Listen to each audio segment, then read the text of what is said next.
Honorables miembros de la Asamblea Nacional del Ecuador,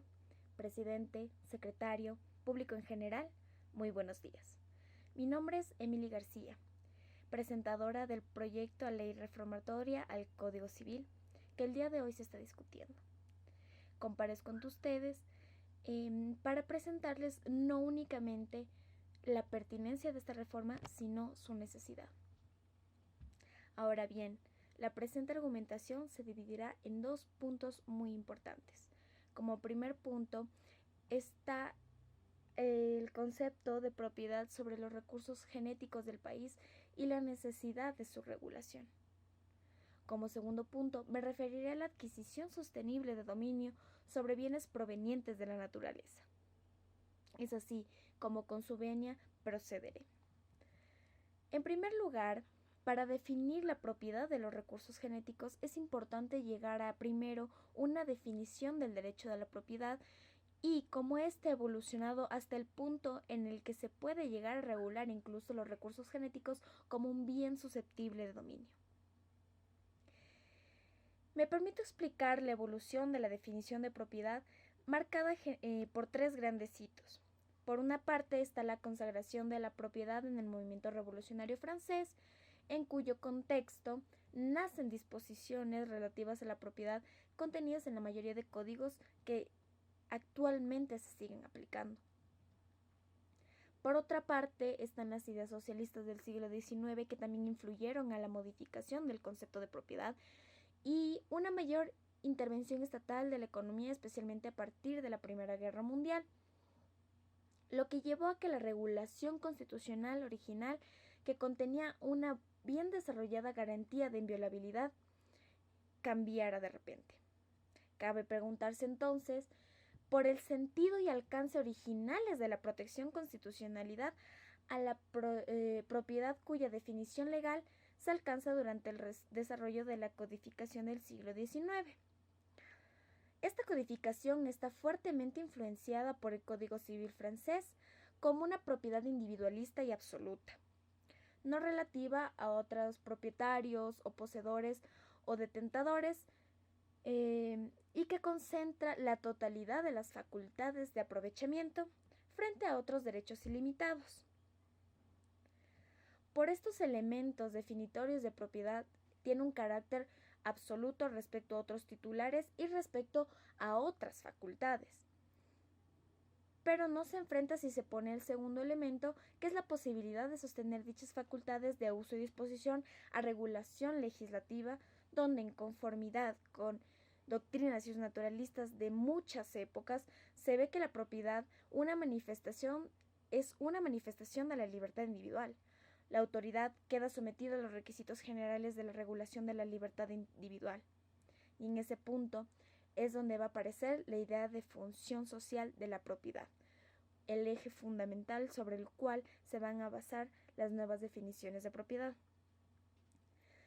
Esta extiende las potestades reguladoras en un ámbito que va más allá del choque de derechos entre particulares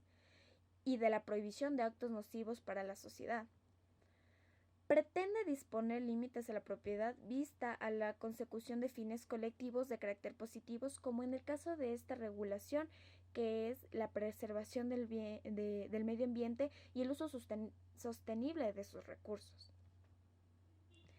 En vista de esta función social es que los actos normativos en materia de propiedad deben acarrear una responsabilidad no solo con la sociedad en sí, con su entorno, con las otras personas, sino también con un entorno que se comparte con la naturaleza. Es por eso que la Constitución de la República, en su artículo 66, numeral 26, reconoce a la propiedad como uno de los derechos de libertad que se garantiza a todas las personas con función y responsabilidad social y ambiental. Esta última tendrá mucha relevancia en la creación de este proyecto porque acaba resaltar que es la consolidación de la evolución del concepto de propiedad constitucionalmente consagrado, que lleva como a esta función social de preservar un entorno no únicamente de la persona como individuo y de su propiedad, sino también con el hecho de perseguir un fin social, con el hecho de perseguir un bienestar mayor que supera incluso al propio individuo y que lo ayuda también a desarrollarse. Es así que sobre esta función y responsabilidad ambiental, el Código Orgánico del Ambiente es al que nos referiremos dentro del marco jurídico ecuatoriano, en el cual, en su artículo 7, numeral 1, establece como un deber común del Estado y de las personas el respeto de los derechos de la naturaleza, además de la razonabilidad y sostenibilidad en el uso de sus recursos y de los bienes tangibles e intangibles asociados a ella. En este punto es preciso analizar por qué en este artículo nos referimos a bienes, por qué se habla de bienes. Y en eso tenemos que realizar la precisión de que los bienes es hacer referencia a todas las entidades corporales o incorporales susceptibles de ser objeto de derechos reales. En ese mismo sentido, el dominio o propiedad es un derecho real sobre una cosa corporal, lo que significa que estamos hablando del derecho como tal y del objeto sujeto de derecho. O sea, que es susceptible a la apropiación, a que se ejerce ese derecho. Es por eso que estamos hablando que los bienes tangibles e intangibles, corporales e incorporales de la naturaleza son susceptibles tanto de propiedad como de dominio. Es por eso que hay una responsabilidad de usar estos bienes de forma razonable y sostenible, y es una obligación de todas las personas que ejercen dominio sobre ellas. La Constitución, en su artículo 400, establece que el Estado ejerce soberanía sobre la biodiversidad. ¿Y por qué hablamos de soberanía? ¿Y por qué es importante? ¿Y en qué ligan la soberanía y la propiedad? Y es que en la época clásica del derecho natural se formuló una noción de dominio como una facultad pública derivada de la soberanía. Por tanto, el Estado ostenta el dominio sobre la biodiversidad en todas sus formas. Como parte de esta biodiversidad se encuentra el concepto de recurso genético y el motivo por el que se ha establecido esta reforma. Para explicar su definición, nos centraremos en el Convenio sobre Diversidad Biológica de 1992 que Ecuador ratificó en el 93, que en su artículo 2, 15º capítulo, establece que los recursos genéticos son aquellos materiales genéticos de valor real o potencial que tiene un Estado. Este convenio, cabe resaltar que aparte de las definiciones, nos proporciona un marco para conservar la diversidad, utilizar sosteniblemente esos recursos y una partición justa y equitativa de los beneficios, que serían objetos fundamentales y deberían estar en observancia continua por todos los países signatarios del convenio. Por su parte, los derechos de patente, que tienen que ver con un derecho intelectual incorporal, distinto del derecho como tal sobre los recursos genéticos, se presenta sobre las invenciones desarrolladas a partir de estos recursos y sus derivados. En ese sentido, la legislación comunitaria para Bolivia, Colombia, Ecuador y Perú se presenta en las decisiones andinas 391 y 486, que establecen un régimen común sobre el acceso al recurso genético y el régimen común sobre propiedad industrial. Esto es necesario regularlo también dentro del país para que todas las personas tengan claro cómo se acceden a estos recursos, cuál es el régimen común de la propiedad de los derivados de estas investigaciones, a quién le van a pertenecer, cómo el Estado va a presentar estas alternativas de adquisición de dominio. Es muy importante que adecuemos nuestro ordenamiento interno a los convenios y tratados que hemos relacionado a nivel internacional. Es así que hay una necesidad potencial, y es que por la falta de regulación y por la falta de la aplicabilidad fáctica de la regulación existente,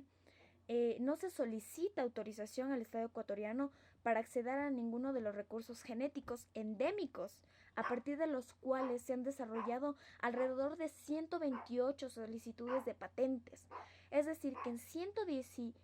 128 ocasiones se accedieron a los recursos del Estado, recursos endémicos que no hay en ningún otro país,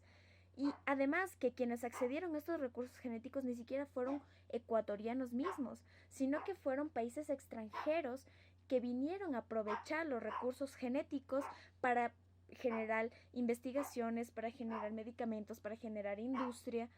lo que nos lleva a un problema no únicamente de normativa, sino un problema de política pública, un problema económico, un problema político. Y es que estas patentes y solicitudes de patentes eh, son desarrolladas a partir de nuestros recursos genéticos y nosotros, eh, y ellos no contaban con ese acceso. Es decir, el Estado ecuatoriano en ningún momento presentó una autorización para que los Estados Unidos, para que Alemania, para que Países Bajos, Australia y República de Corea accedieran a nuestros recursos. Aún así lo hacen bajo el concepto de que son eh, recursos de la humanidad, pero no es así. Son recursos propios del Estado porque hay un convenio que lo establece de esa manera y que debe ser respetado. Y si no es suficiente el convenio internacional, es necesario regularlo dentro del país para que haya una mayor aplicación fáctica, para que haya una adecuación material y formal con los convenios y tratados internacionales que tienen una importancia tan grande como es la de proteger nuestra diversidad, la de proteger nuestros recursos, la de protegernos a nosotros mismos en nuestro desarrollo con la sociedad, con la naturaleza. Ahora bien, nos vamos a referir al segundo punto, sobre la adquisición sostenible de dominio sobre bienes provenientes de la naturaleza. Aquí viene otra problemática totalmente diferente, y es que como formas de adquirir el dominio, estamos hablando de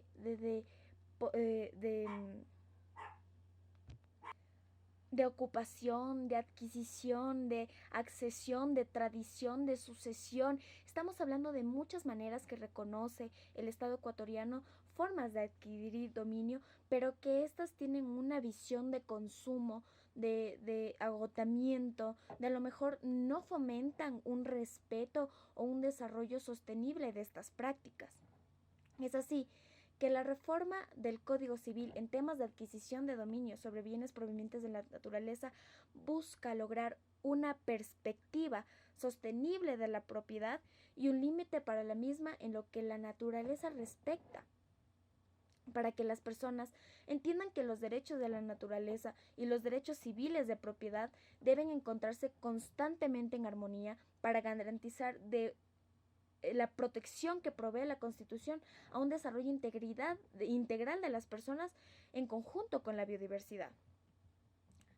Ahora bien, el Código Civil en el artículo 603 establece ocupación, accesión, tradición, sucesión y prescripción como modos de adquirir el dominio. Y en el marco de los derechos de la naturaleza, cabe mencionar que el Código establece en el 622 como ocupación al modo de adquirir dominio de cosas no pertenecientes a nadie y cuya adquisición no se encuentre prohibida. También dispone la caza y la pesca como especies de ocupación en el artículo 623. Aquí encontramos una pequeña contradicción, porque el Código Civil reconoce caza y pesca como modos de ocupación. Sin embargo, en el reglamento al Código Orgánico del Ambiente se establece una prohibición de la cacería de especies de fauna, incluso en propiedad privada, cuando en el artículo 210 del reglamento al Código del Ambiente se establece que está prohibida esta caza en predios privados, aunque sean propios. En cambio, el Código Civil establece que no hay problema incluso si el terreno no es propio y es de otra persona mientras no esté cercado, mientras no haya cultivos. Es decir, estamos hallándonos contra una contradicción entre el derecho de las personas, el derecho civil de los ciudadanos y el derecho del ambiente, cuando ambas deberían estar adecuadas, deberían ir de la mano, deberían estar mutuamente organizadas y mutuamente codependientes. Uno de los primeros países que establecieron por primera vez a nivel de América Latina la prohibición de la cacería es Costa Rica. pero después, en la sentencia C-4519, la Corte Constitucional colombiana prohíbe la caza deportiva por predios privados por ser contraria a la Constitución, lo que fue un desarrollo de un análisis de los derechos de la naturaleza que tanto la Constitución de Colombia como la Constitución de Ecuador reconoce. Es decir, es necesaria que esta protección constitucional que nosotros tenemos de los derechos de las personas a la propiedad, tanto como los derechos de la naturaleza, a tener su biodiversidad, a tener su vida existente, a ser respetada, a no ser agredida, a no ser violentada. Es necesario que entender que los derechos no son independientes, que todos los derechos están relacionados y que todos llevan al mismo objetivo, a que todas las personas accedan de manera igual a una vida digna, a un summa causae. Es por eso que este proyecto de reforma contiene 20 artículos en los cuales no solamente se ha cambiado, sino también se ha aportado con artículos innumerados en los cuales se defina qué es un recurso genético, quién ostenta realmente la propiedad del mismo, cuáles son las maneras de disfrutar y de acceder al mismo, porque su beneficio no es únicamente del Estado, sino también de las personas. Es importante esta reforma, es necesaria esta reforma para evitar problemas de coyuntura mundial, problemas de agotamiento de recursos. Es importante también proteger animales, biodiversidad, en todas sus formas, en todos sus tamaños y en todas sus maneras. Es decir,